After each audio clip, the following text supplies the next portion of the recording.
Tudo bem com você? Nós estamos meditando na Palavra de Deus, o Novo Testamento, em ordem cronológica. E hoje vamos dar continuidade através do livro de Mateus, capítulo 5. E no vídeo anterior, nós terminamos no versículo 13, quando Jesus disse: vós sois o sal da terra. O sal, ele tem uma finalidade importante na comida, porque ele realça o sabor. Se ele for em excesso, ele então vai salgar, e se ele estiver estragado, ele não vai trazer nenhum sabor a nada. Então, serve apenas para ser jogado fora. Mas o discípulo do Senhor Jesus, ele é o sal da terra. Em outras palavras, somos nós que trazemos verdadeiramente sabor a esse mundo. Esse mundo que anda perdido, completamente destruído pelo mal. Bom, o mal tem reinado no mundo, mas e em sua vida? Quem tem reinado? Na minha tem reinado o meu Senhor, porque eu entrei no reino de Deus, faço parte, sou cidadão desse reino. E eu quero que você também faça parte. Se você já faz, excelente. Vamos pedir a direção de Deus. Dê o seu gosto ao vídeo, partilhe o vídeo com mais pessoas. Vamos incentivar as pessoas a meditarem conosco. Vamos pedir a direção? Meu Deus, nós queremos ser o sal deste mundo, a luz desse mundo. Enquanto o mundo não sabe, não conseguiu ainda discernir, descobrir o que é bom, nós descobrimos o Senhor. O Senhor é o tesouro que nós temos. E peço que o teu poder, o teu Espírito, fale conosco, abrindo o nosso entendimento, fazendo-nos entender e compreender a tua vontade através da tua palavra. Amém. Lá no versículo 14, Jesus disse: vós sois a luz do mundo. Não se pode esconder uma cidade edificada sobre um monte.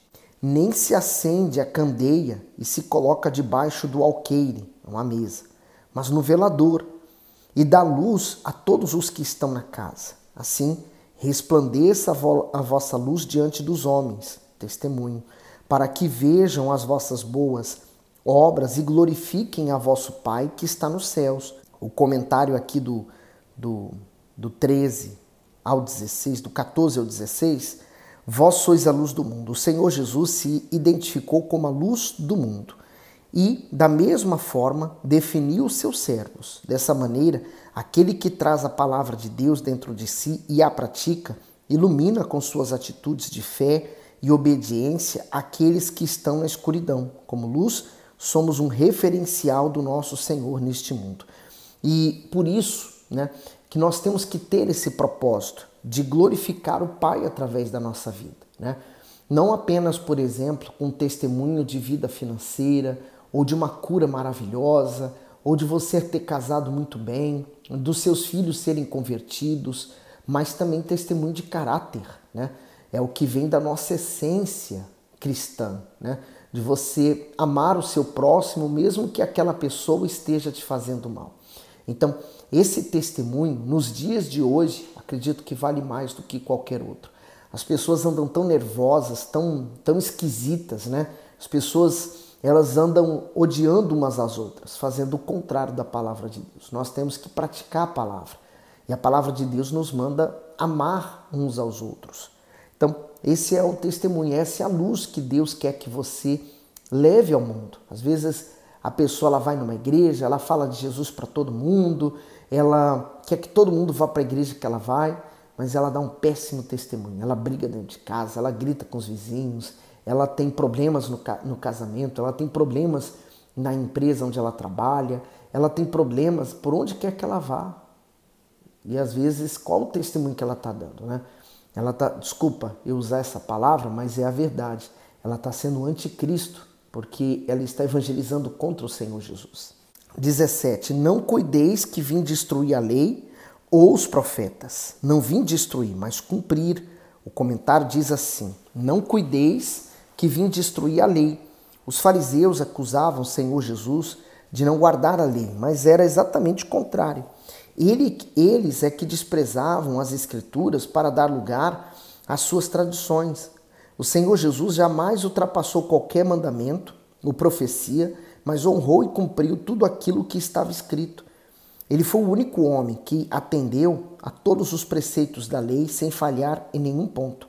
O Messias foi perfeito para que por meio dele sejamos livres de toda maldição e alcancemos pela fé as promessas feitas a Abraão. E é aqui que muitas pessoas terminam errando. Vou explicar por quê. Há pessoas que falam assim: eu não dou dízimo porque o dízimo é do Velho Testamento. Então, ela anula o Velho Testamento porque fala que é a velha aliança. E aqui Jesus está falando: eu não vim destruir a velha aliança, né? A lei ou os profetas. Não vim destruir, mas cumprir.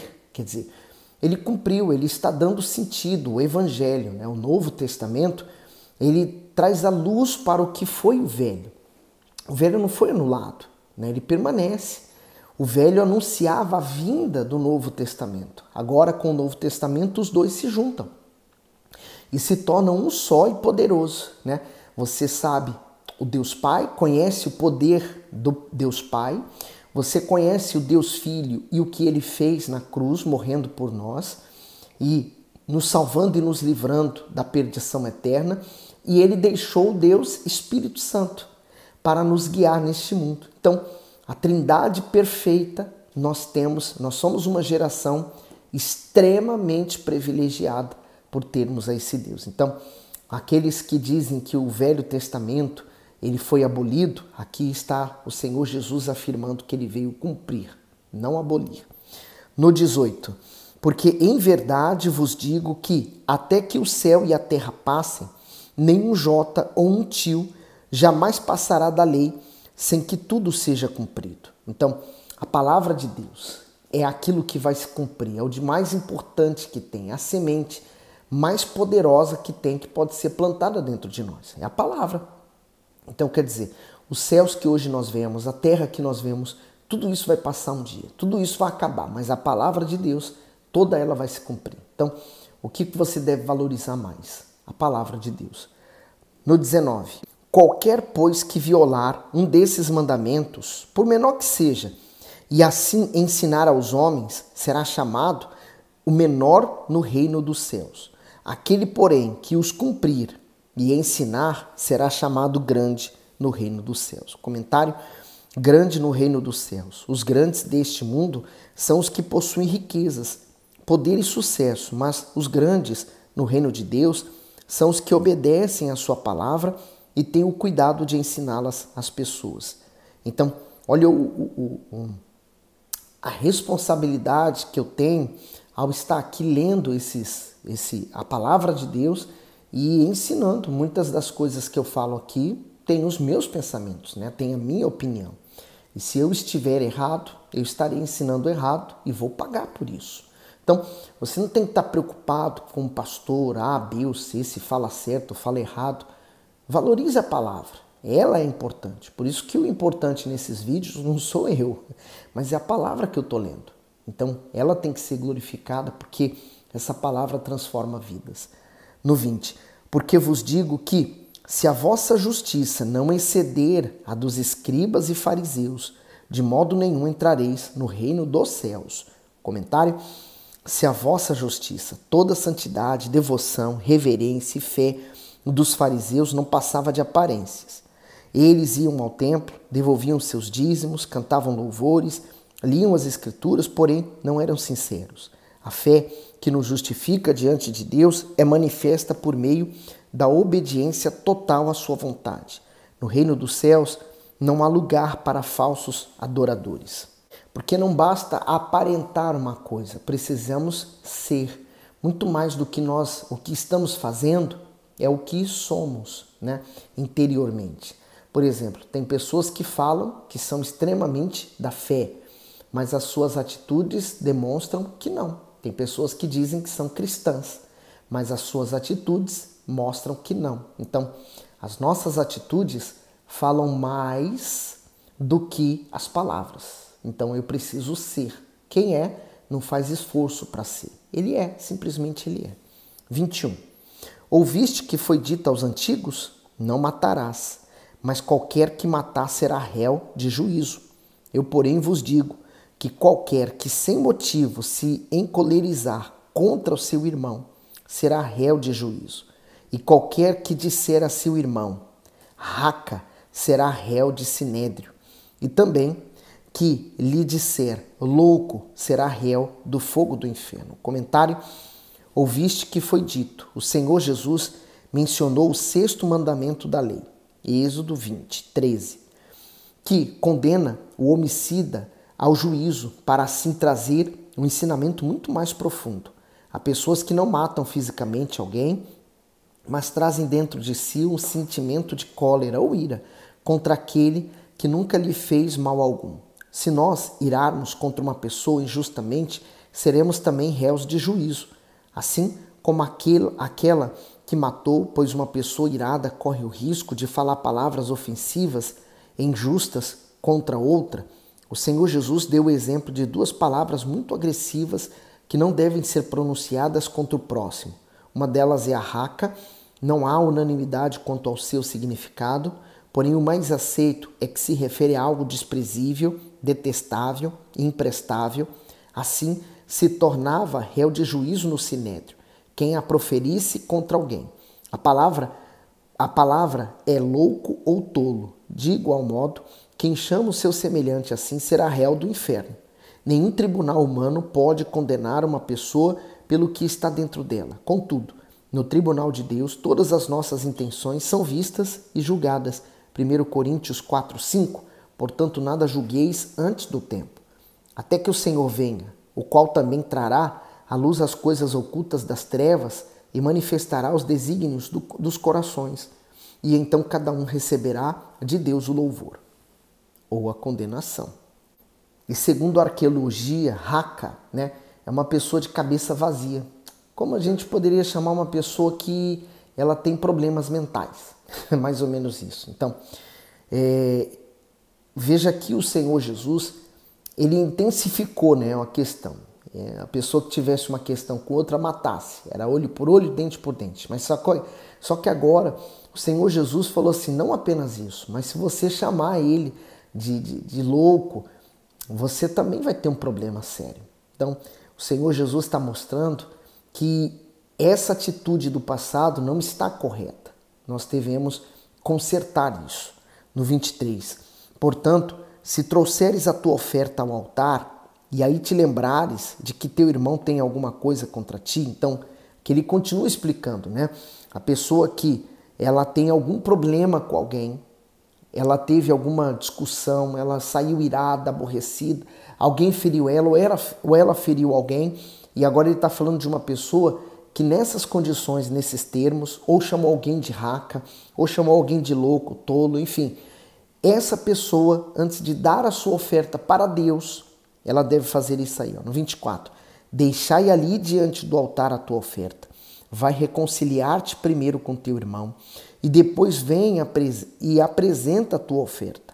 Concilia-te depressa com teu adversário, enquanto estás no caminho com ele, para que não aconteça que o adversário te entregue ao juiz e o juiz te entregue ao oficial e te lance na prisão. E isso aqui que ele está dizendo não é o juiz desse mundo, mas é a condenação que ele falou lá em cima, a condenação do inferno. Então, veja que a oferta é algo tão especial que ela deve ser tratada com muito carinho, respeito e santidade, não de qualquer forma. Então, a pessoa que tem ódio, mágoa, ela pode estar dando suas ofertas, vindo à igreja, porque a vinda dela também é uma oferta, mas ela pode não estar agradando a Deus, porque ela não quer se arrepender daquela mágoa que ela carrega, daquele ódio que ela traz dentro do peito, percebe? Porque o perdão da outra pessoa não diz respeito a libertar ela da ofensa que ela fez ou minimizar o problema que a outra fez. Pelo contrário, o perdão se trata de você ser livre, de você ficar livre desse peso, dessa mágoa, desse sentimento nocivo e mau. No 26, e em verdade te digo que de maneira nenhuma sairás dali enquanto não pagares o último centavo. Ouviste que foi dito aos antigos? Não cometerás adultério. Eu, porém, vos digo que qualquer que atentar numa mulher para cobiçar, já em seu coração cometeu adultério com ela. E aqui nós estamos tratando de um assunto chamado lascívia, A lascívia é exatamente isso.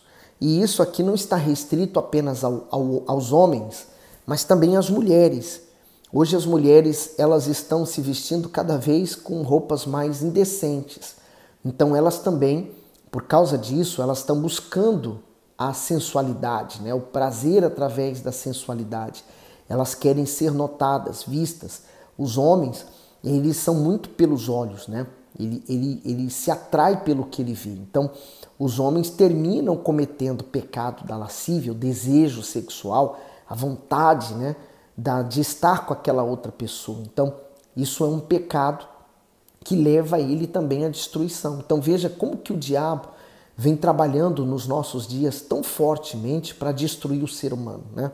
De forma muito sutil. O comentário que o bispo faz do 28, olhar com intenção impura. Eis uma grande advertência para aqueles que pensam que pelo fato de vivermos na era da graça temos liberdade para pecar. De jeito nenhum.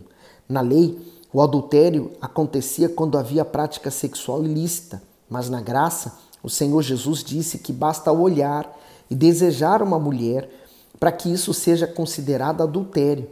O desejo íntimo e impuro que está dentro da pessoa já mostra a presença do pecado. No 29, portanto, se o teu olho direito te escandalizar, arranca-o e atira-o para longe de ti, pois te é melhor que se perca um dos teus membros do que seja todo o teu corpo lançado no inferno. E se a tua mão direita te escandalizar, corta e atira para longe de ti, porque te é melhor que um dos teus membros se perca do que seja todo o teu corpo lançado no inferno. Então ele não está dizendo radicalmente para você cortar partes do seu membro para você não pecar, não é isso. Mas o que ele quer dizer é que, por exemplo, se eu vou a um ginásio e naquele ginásio eu termino me perdendo, né? Eu termino cometendo pecado, eu não resisto às tentações, então eu devo cortar isso da minha vida. Mas eu preciso, eu quero, eu gosto, bom, mas vou cortar. Se assistir séries, né? Elas estão criando em mim um afastamento de Deus, então por que eu vou continuar vendo séries, né? Então eu vou cortar isso da minha vida, vou eliminar isso da minha vida. Então isso que eu faço a princípio gera uma dor, mas depois vai gerar um prazer por ter obedecido a Deus. Então há muitas pessoas que caíram no laço, por exemplo, nos dias de hoje, da pornografia. E a pornografia enlaçou essas pessoas de tal forma que elas estão em constante busca pelo prazer através disso. Então, se tornou um vício e ela não consegue deixar, porque é tão forte que ela se sente então presa a esse vício, agarrada a ele. Mas se ela buscar isso em Deus, a libertação em Deus, se ela buscar na palavra de Deus, ela será livre, né? Se você entender que a pornografia, a busca pela sensualidade, a busca pelo prazer sexual, seja ele de qual forma for, é o pecado da lascívia, seja livre agora mesmo. Procure um lugar, peça perdão a Deus, dobre os seus joelhos, fale com Deus. Deus vai curar você dessa infidelidade. No 31, também foi dito: qualquer que deixar sua mulher, dê-lhe carta de divórcio. Eu, porém, vos digo que qualquer que repudiar sua mulher, a não ser por causa de fornicação, faz que ela cometa adultério. E qualquer que casar com a repudiada comete adultério. Então, o divórcio, ele é aceito pela palavra de Deus, né? Não estou falando nem da igreja, mas pela palavra de Deus, quando há o adultério, né? Nesses casos, a Bíblia, então, ela é de acordo com o divórcio. Mas fora isso, hoje você vê que casais, por não se entenderem, ou porque um gosta de azul, o outro gosta de verde, já é motivo para separação. Então isso não é motivo, né, para os cristãos. Para as pessoas do mundo, hoje elas nem se casam mais, porque vão só apenas experimentar. Se der certo, ficam, se não der, não ficam. Mas o cristão, ele assume o seu relacionamento. E sexo, né, é somente dentro do casamento, não fora. Fora é o pecado da fornicação. 33. Outro sim, ouviste que foi dito aos antigos: não perjurarás, mas cumprirás os teus juramentos ao Senhor. Eu, porém, vos digo que de maneira nenhuma jureis, nem pelo céu, porque é o trono de Deus, nem pela terra, porque é escabelo de seus pés, nem por Jerusalém, porque é a cidade do grande rei. nem jurarás pela tua cabeça, porque não podes tornar um cabelo branco ou preto. Seja, porém, o vosso falar sim, sim, não, não, porque o que passa disto é procedente do mal. Então, esse é o verdadeiro caráter de um cristão. Sim, sim, não, não. Né? Ele não tem duas ou meias palavras. Ele é o que é. Então, quando ele fala do jurar, a pessoa que precisa jurar por isso, por aquilo outro, é porque ela quer afirmar que ela está certa, que o que ela está falando é verdadeiro. E às vezes ela faz isso afirmando uma mentira, uma fake news, né, dos dias de hoje, e aquilo não está certo, não está correto. 38. Ouviste que foi dito, olho por olho e dente por dente? Eu, porém, vos digo que não resistais ao mal. Mas, se qualquer te bater na face direita, ofereça-lhe também a outra. Olha, isso aqui era um tapa naquela altura. E nos dias de hoje também, não tenha dúvida. Hoje, se no trânsito uma pessoa corta a outra, ela se sente tão ofendida por aquilo que ela vai e replica o mesmo ato com a pessoa e vira uma encrenca, uma briga no trânsito. Imagine naquele tempo que se vivia exatamente isso, olho por olho, dente por dente. Aqui fez, aqui paga. Então, Jesus falou assim, isso está errado, não vamos mais fazer isso. Era como se Jesus estivesse agredindo aqueles judeus que esperavam, por exemplo, se vingar dos romanos e retirá-los dali à força, né, com guerra. E Jesus falou, não, bateu numa face e dê a outra. Olha, não era fácil, né? Um povo romano vinha, batia em você, tirava o que você tinha e você tinha que dar outra face. Então, imagine essas palavras se repercutindo como ódio. Seria como hoje, quando a direita fala uma coisa, a esquerda se manifesta dizendo que é preconceito, que é fascista. Então, essas palavras loucas aí que inventaram pela vida. E vice-versa, né? São os extremos. No 40. E ao que quiser pleitear contigo, brigar, e tirar-te a túnica, larga-lhe também a capa. E se qualquer te obrigar a caminhar 1 milha, vai com ele 2 ou quilômetros, né? Dá a quem te pedir, e não te desvies daquele que quiser tomar emprestado de ti. Ouviste que foi dito? Amarás o teu próximo e odiarás o teu inimigo. Eu, porém, vos digo, amai os vossos inimigos, bendizei os que vos maldizem, fazei bem aos que vos odeiam, e orai pelos que vos maltratam e vos perseguem, para que sejais filhos do vosso Pai que está nos céus. Então aqui está um critério doloroso para quem já sofreu injustiça, foi ferido, magoado, né?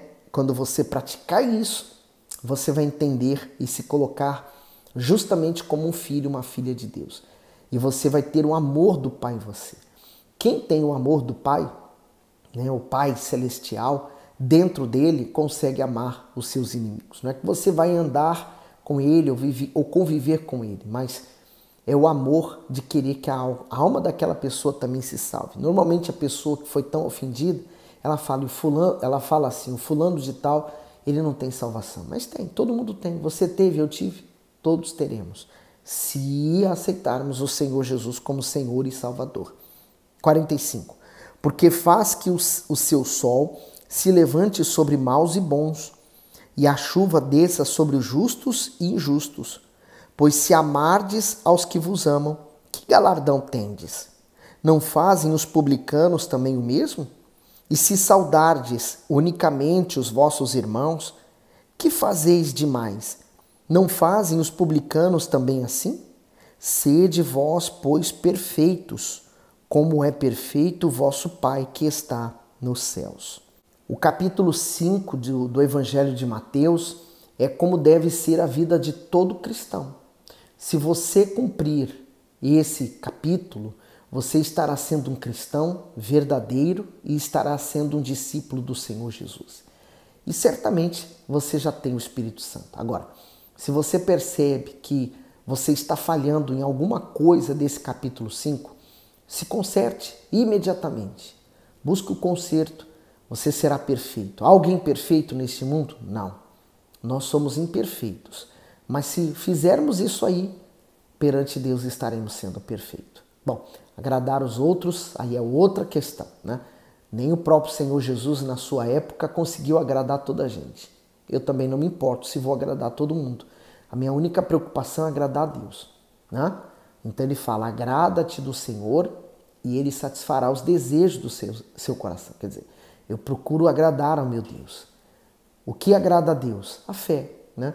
O que agrada a Deus é uma fé sincera. Não uma fé sentimento, mas uma fé comprometida com Ele, tá bom? Que Deus continue abençoando e iluminando você ainda mais. Fique bem.